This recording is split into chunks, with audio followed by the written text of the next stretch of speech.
Hi, everyone, and welcome into another episode of Joshing Around Milwaukee. My name is Josh Albrecht, and with me, as always, is... Hey, it's Josh Albrecht. That's right, Josh Albrecht and Josh Albrecht, and we are here to tell you about all the wonderful things about our city of Milwaukee, and we are very, very excited to have on our guest today, Chad Bauman from the Milwaukee Rep. Chad, thank you for joining us. Thank you for having me. I'm looking forward to it. So, right off the bat, let's just have you tell people a little bit about yourself, what you do with the Rep, and kind of your story, how you got here to Milwaukee. Yeah, well, this is my 12th year as the Joe and Ellen Chakota Executive Director of Milwaukee Rep. So when everything goes well, I lead the company. If not, it's somebody else that did it. And as I said, I moved here more than a decade ago from Washington, D.C. I was in Washington, D.C. for a decade. And before that, I was in Los Angeles. And before that, I was born and raised in St. Louis, Missouri. So I am... when we were thinking about having a family, we wanted to move back to the Midwest, and a recruiter called me and said, "What do you know about Milwaukee?" And I said, "I know that's the Fonz, and I went to the Dells as a kid. Does that count?" And then I came and flew out and fell in love with the city, and we're now raising a 4-year-old here, so it's great. That's wonderful. I want to jump, quick question before we go into the Rep for you is, that's a lot of major cities, 4 major cities in the United States. So how... I'm sure each one has their own signature mark. So how does Milwaukee stack up for you still of the 4 that you've lived in and grew up in? Are you able to rank them? Can you choose a favorite, or are you just each one different in their own right? I will say Milwaukee as a place to raise a family is an incredible city. And so you have great natural resources, an incredible cultural environment, good schools here. The people are wonderful and kind. And so I think it ranks the best of the best when it comes to where we're at right now in our lives. And I couldn't imagine being anywhere else. Not to put you on the spot again, but the beer's better. That's true. That's true. Beer and cheese, and I learned to love Kringle, right? There you go. Yes. Wow, that's all you really need. That's right. Not the first time that's been said. To Josh's point, when you're in these major cities, what was it that made you say, no, we're going to raise a family? Because at that point, you hadn't known about what made Milwaukee a great place to raise a family. What was it from the other places that made you go, we need to move back to the Midwest, and that's where we should start a family, that ended up leading to you here? What was different about those other major cities that was missing in comparison to a place like Milwaukee? Yeah, truthfully, Washington, D.C. is an amazing city for the cultural assets that are there, and it's really a great international city. But in our early 30s, we were like, we kind of get the joke. You can't raise a family here. So we sold our tiny little condo, and we bought a 4-bedroom house in Whitefish Bay for 50% of what we sold our condo for. We were commuting 8 miles to work every single day, and it took us an hour and a half to take those 8 miles every day. And I was joking, here, in the city, you can get a nice martini for $10, and it's $25 there. There's just all the great things about having a major sort of metropolitan city in a much more easier box. I had never lived in a moderate-sized city since I left the St. Louis area when I was 18. And so I'm loving that we can have all of these amenities. And it's to be completely honest, what you see on television, like on C-SPAN, where everybody's fighting in Washington, D.C., that's kind of the city. People here are nice and welcoming and lovely. Yeah. Midwest and Wisconsin, Milwaukee nice is a real thing. It is. Yeah. It is. I just love that, and I feel like that's important, because if you don't live in Milwaukee and you happen to have come across Joshing Around, it's just it's another good example of the difference about as we try to build this city, and what the difference is of living here in comparison to living in a different major city, and that's great. So I appreciate you. And I think the other nice thing, and Chad, you were a perfect example of this. Milwaukee is a great place where someone can come into the city, become a local immediately, be fully entrenched in it, and then make a huge difference in the community through their work. And you are doing that right now with the Milwaukee Rep. And so thank you. It's an amazing thing that's happening in the Milwaukee downtown core and the Milwaukee Theater District. What's going on at the Milwaukee Rep right now is absolutely fantastic. It doesn't just change Milwaukee, it changes the state, changes the Midwest. And that's why we're excited to have you on today as one of our guests. Thank you so much. It's very kind. Yeah. Yeah. So tell us a little bit, leading into that, about what you guys are all doing at the Rep. Well, I think the thing that's catching the most headlines right now is that we just opened the Associated Bank Theater Center, which at about 155,000 square feet, is the largest theater complex to open in the United States in the last decade. And so the eyes of the world are actually on Milwaukee, and it's because we're doing things here in Wisconsin that most others aren't.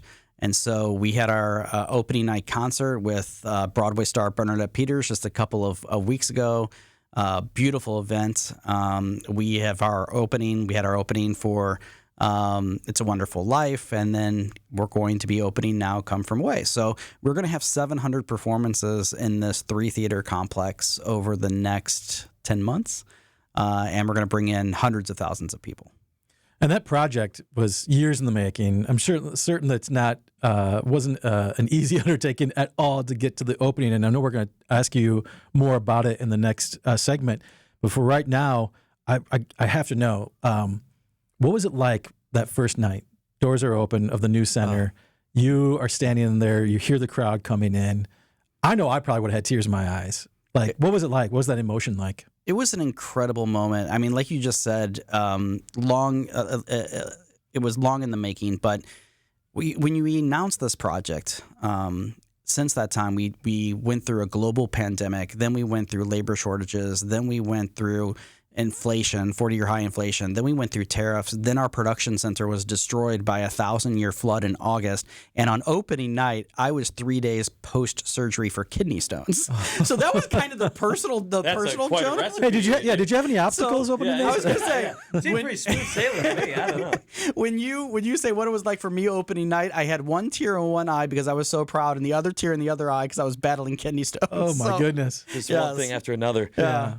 Well, obviously, though, you got there, and as Josh said, to be able to just enjoy that moment after going down the road. And I do want to get into more specifics of how the whole project came to be from start to finish, and just things that are up and coming at the theater. And we're going to do that when we come back on Joshing Around Milwaukee. Stay tuned. All right, everyone, welcome back to Joshing Around Milwaukee. We are having an awesome time with our guest, Chad Bauman from the Milwaukee Rep. And I need to let you know that the action never stops at Potawatomi Casino Hotel Milwaukee, with thousands of the hottest slots, nearly 100 high-energy table games, and a sleek new poker room. The thrills are endless. Take your love of sports to the next level at the region's best sportsbook, featuring an over 2,000-square-foot video wall, nonstop betting, and all the live sports you can handle. All of this inside of a newly remodeled, multi-level casino that's built for the ultimate gaming experience. Potawatomi Casino Hotel Milwaukee, your win is waiting. So before we went to break, Chad, we were talking about that opening night and how you must have felt after all the work that went in to the opening of the Associated Bank Theater Center. But let's take a step back and just, how did this whole thing come to be? The idea of the city needs this, we can make this happen. Take me back to the beginning. So the first indications that we really needed this project was in 2018. Two things happened within 6 months. One, our freight elevator caught on fire, and it happened overnight, which if it had happened during the day, it could have killed somebody. And when we looked into what caused it, it was a failed part from an elevator that had been manufactured decades ago that wasn't even replaceable. It wasn't even made. And so that was the first indication that we have a challenge with a historical building, even keeping things up and going. A couple of months after that, we had somebody that was walking underneath our Well Street marquee, and a portion of the marquee fell off, nearly hit them, and that could have killed somebody. And so both of those incidents led us to do a year-long facility audit by Auerbach, Pollock, and Freelander, and they basically came back and they said, everything needs to be replaced, and this company has grown so large. When they originally did this building, nobody expected Milwaukee, Wisconsin to have one of the 10 largest theater companies in the United States. It was not built to sustain this much activity. And so from that purpose, we then started to design, work with EUA as our architect to design what a future home would look like. And that's really what drove this project in our planning in 2018, 2019. Yeah, and so you guys get the planning done. And then, as you mentioned in the last segment, a few hurdles along the way. How did you guys, recap that a little bit and how you guys kind of got past that to keep the project going forward. It's a minor miracle that this project opened on time and on budget, Right. and to the scale. So let me just set the stage. So February of 2020, we announced the campaign to build this project. As always, perfect timing. Yeah. We said that we needed to raise $65 million. God. And 4 weeks later, we shut down our entire operations Everything. for Yeah. a year due to the pandemic. Yeah. And at that point, entertainment in general, but live entertainment was one of the hardest hit things due to the pandemic. We couldn't open, we couldn't do almost anything. So keeping alive was the name of the game for a year. And then when we reopened, we had labor shortages, we had inflation that was 40-year high, all those things that I mentioned previously. And so the building project crept up to about $80 million in scope and scale. And then the question was, could we raise that amount of money? We had never raised anything more in our 70-year history than $10 million. So this was a huge stretch for us. And we went out to the community and we said, we think we can do it. We need your support. And within 2 years, we had completed that campaign. So this campaign had been completed and fully funded a year before the building opened, which I had never seen. This is the third time I've opened a performing arts complex. I've never seen that before. Wow. So Milwaukee came out strong, and that's the only reason why we have this building. And it has set us up exceptionally well to make sure that we have the best of the best theater for decades to come. Yeah, I mean, just incredible. And I think it's another point, Josh, that we talk about all the time of just the people that live here and the people that, you kind of dive all in Milwaukee. And it's that Midwest nice, it's that Milwaukee nice of saying, well, hey, this is important. This is important about having pride and the reputation of the city that we call home. And that's just an awesome story to hear that everyone came together and this was able to be completed. Yeah. I mean, Milwaukee has its fair share of challenges, just like any community does. But one of the things that should be incredibly proud about is that every single year we are ranked in the top 5 of the most philanthropic cities in the entire country on a per capita basis. So what you see in our communities, whether it's I just had surgery at Frederick Hospital. I was just talking about that. We have Frederick Hospital because private support is for Frederick Hospital. We have our facility because private support. So we have these world-class facilities in our backyard because Milwaukee is so generous. Yeah. Yeah. That's awesome. That's great. So, and we're going to get into that a little bit more in the next segment. But before we do, tell me about some of the shows and the performances and things that people should be looking forward to at the new theater. So the first show that we open in the Shakota Powerhouse Theater is Come From Away. The first performance is when we air today. And so it is an incredibly moving, inspirational Broadway musical about right in the aftermath of 9/11, when all the planes had to be grounded basically on the East Coast. They were all routed to Gander, which is this tiny little city in Newfoundland, Canada, that happened to have this major military installation.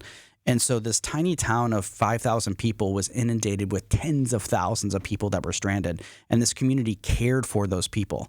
So this is a time, not only is the music incredibly catchy and it's very moving and it's a lot of energy, but there's two things that are important, I think, in telling the story. One, it's about the best of people caring for people.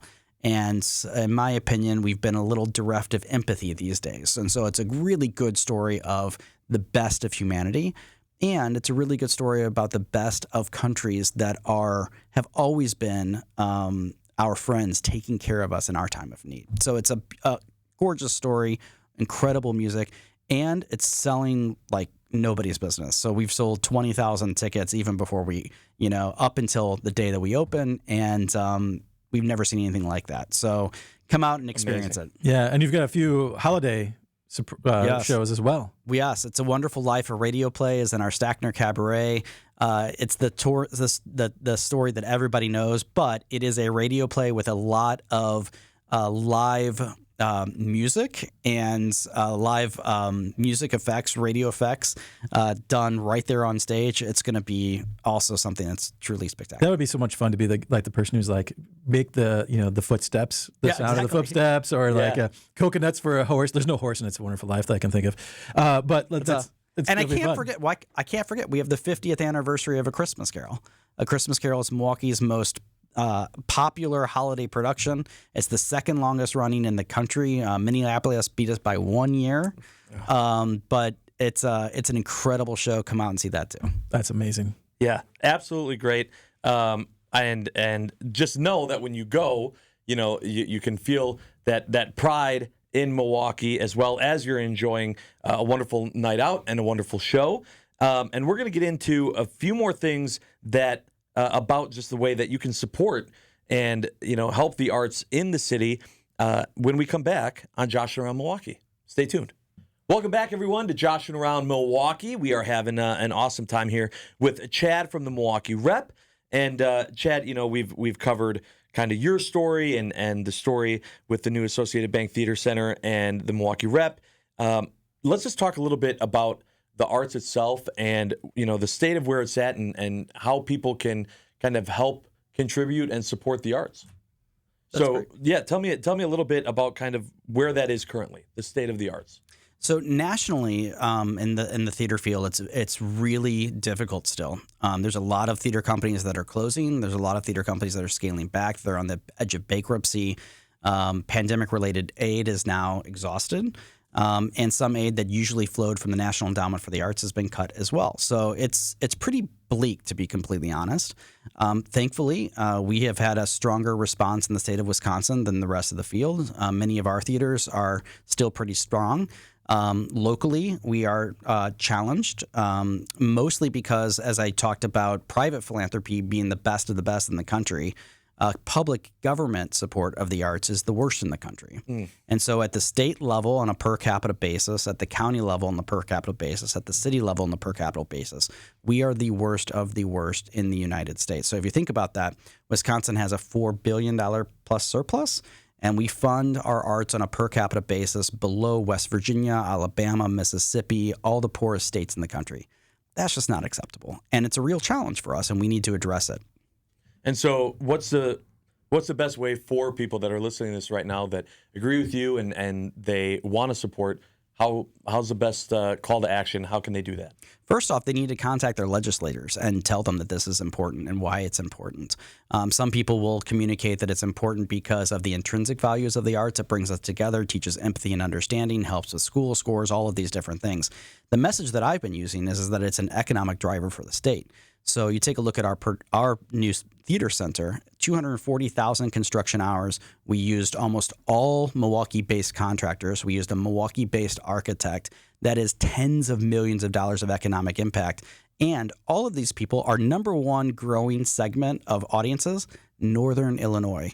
I am perfectly happy to take tax money from Northern Illinois and put it in Wisconsin coffers. And so the arts mean business, and that's the message we need to tell. Yeah, we absolutely obviously Visit Milwaukee loves everything about that, right? We fully are on board of that. The theaters, live entertainment, the Milwaukee Theater District drive the economy in such a dynamic way, not just for residents, but obviously for Visit Milwaukee, it's tourists. It's a tourist draw. Right. And we know, and working in tandem with the theaters downtown, that, yeah, Northern Illinois is popular, but we see people from your hometown, St. Louis, coming up right. to see theater here. We see people from all across the country who come for special performances here because they know the caliber of performance here that they can get in Milwaukee. They know our beautiful venues. They're learning about a brand new, beautiful venue that they can experience. And it's one of our calling cards. And Josh, you know this. We talk about it. Yeah. We had Gary Witt on from the Pabst Theater Group recently as well. And he was talking about the power of bringing people from all 50 states here for shows. And we need that. It's just as powerful as professional sports. It's just as powerful as all of our city of festivals and great events that way. It's a calling card for our city, and we need to be shouting it more and more all the time. And that's why we formed the Milwaukee Theater District, and we appreciate your partnership in that. Yeah, absolutely. We just we crunched the numbers from last year. We have 1,300 zip codes that came to visit just our theaters. Yeah, wow. You take a look at the economic impact of the professional arts. It is larger than beer. It's larger than agriculture for the state of Wisconsin. More people go to the professional arts and culture in the state of Wisconsin than the Bucks, than the Brewers, and the Packers. So think about that. It's a huge scale, but we don't tell this story. And Josh and Visit Milwaukee have done a much better job at organizing us and telling us the power of the theater district and how that drives this community. Well, and Josh, listen, you're a huge lover of the arts, and I think that it's been great just on this platform alone for you to just be able to show your and share your personal experiences that the arts have done for you beyond what it does for tourists and people that are coming to the city. It's just, you live here, and it's still something that, you appreciate so often. I think that's a huge kind of a plus for the city, that you can be a representative of the theater district. Well, the experience is so amazing, right? I mean, I don't know. There's something romantic about going to live theater, getting to go out for, dinner beforehand or drinks, and go to the performance and feel the community come together, be, taught an amazing story, whatever. Maybe it's Run Bambi Run, which I saw at your venue, an amazing locally produced, locally written a showcase musical event that someday will take the world by storm. Yes. And then you go home and you share about it, you talk about it, and you have even those water cooler moments, those classic moments at your workplace where you say, I saw this performance, you need to go see it too. And you share that with friends and family. So it's such a perfect calling card for the city and bringing people in. Do you have a show since you've been here that's really stuck in your mind? Like, man, when we did that show, we knocked it out of the park. You mentioned Run Bambi Run. I think that was there's nothing harder to do than to mount a world premiere musical. But when my artistic director, Mark, came to me and said, I want to do a story about Laurencia Bennett and set it to the music of the Violent Femmes, I thought, you've lost your damn mind. Can I say that? I thought, you've lost your mind. And let me tell you, we pulled it off. We did it well. It was ranked as one of the most anticipated and best shows by the New York Times, the Chicago Tribune, and us. And so you will see it in the future. Very proud of that one. Yeah, it's a fantastic show. Did you see it when it premiered? Not. Oh my goodness, I talk about it all the time. Yeah, it's such a great Milwaukee story. But can't wait to see all the other great stories that are going to be told through the new theater, and really appreciate you bringing that to life for the community. Yeah, and go see a show. Enjoy that night out, and then call your legislators and support the arts, because it is very important. And thank you. But Josh, where should people get tickets? Well, that's true. That's a good question. I'm not sure. Where should they get tickets? MilwaukeeRep.com, and don't buy them from scalpers or other parties, because you're going to pay triple what you can get them at in Milwaukee Rep. There you go. Thank you so much, Chad, for being here today. We really do appreciate it. Thank you for having me. All right, and thank you, everyone, for joining us for this episode of Joshing Around Milwaukee. For more information, of course, go to visitmilwaukee.org. All right, everyone, thank you so much for watching and listening to this episode of Joshing Around Milwaukee. If you're seeing this part of the episode, it's because you were doing so on one of Visit Milwaukee's social media platforms, and we really do appreciate that. We have our guest, Chad Bauman, in with the Milwaukee Rep. Chad, thank you so much for being here. Thanks again for having me. This is the part of the show, Chad. All the pressure's on. I get to kind of, lean back. I'm good. It's all on you now. Josh is going to ask you his big question. Take it away. That's right. So we at Visit Milwaukee love to talk about all the amazing things happening in the city. And there's so many things happening right now. We call this Fresh City Vibes. So Chad, what's giving you Fresh City Vibes right now? Two things. One is I love good Indian food. I am a connoisseur of Indian food. And I have fallen in love with Saffron in the Third Ward. Just great, high-end, knocks it out of the park every single time I'm there. So one, thankful for them. And second is I get the pleasure of driving home every day and passing the new public museum and watching that construction go up and the beautiful architecture of that building. It's going to be a stunner. It's going to be another notch in the hat of the cultural experiences that we can offer here. And hats off to the public museum and Dr. Sensky, who leads the public museum, and that entire team. It's going to be amazing. The architecture is outstandanding. I really enjoy it. I love that the architects mimicked it with the natural landscape of the Dells. We talked about the Dells earlier as a place you went, that sort of rock formation style. But here I've said this to some of my friends and family, but I love it even more because it actually kind of resembles a Harley Davidson motorcycle engine too. So I want you to think about this when you're driving by it next time. I get it, yeah. The Knucklehead engine has that same sort of layered feel to it. And there's now that I put it in your brain, next time you drive past on your way home, Now you'll you'll be Definitely. like, be able to. Yeah. you're gonna be like, Yeah. wait a second, do Dell's rock formations look like a Harley Davidson engine? This is even more Milwaukee than I thought it Yeah. was. Like it's gonna blow your mind, Yeah. I will have to check it right? out. That's And then the other thing I love can about already it. see it. Yeah. So the other thing I love about it, and I don't, maybe the museum has even talked about this. The other thing I love about it is with its layered feel of these lines in the thing, it totally plays perfectly with the art museum and its lines and its like linearness. So I think it's going to be a perfect companion piece to the downtown. Hats off to them. Yeah. Yeah. I also just love that the city gets unique with, buildings and those things that we can, that's just another, kind of thing that we can celebrate in the city, is that it's not all just, skyscrapers and you're done. Yeah. Exactly. Yeah. So I did have one question. So Associated Bank is your main presenting sponsor of the new theater. How green is your wardrobe now? Good question. Good question. We might have to do the Wizard of Oz. Exactly, right. This is no, but it's. I mean, it is great to have a local bank, a local company invest to the level that they did. That's unheard of almost, and so it wouldn't have happened without them. Yeah. Yeah. Well, listen, we're very happy that you were able to come on and talk to us about all of the things you did today. Thank you so much, Chad, for being here and doing what you do for the city. We really appreciate it. Thank you so much. Really appreciate it too. And thank you guys for watching and listening to this episode of Joshing Around Milwaukee. For more information, or if you want to see a past episode from the past seasons, the last few seasons we've done, you can find all of that information at visitmilwaukee.org. We'll see you next time.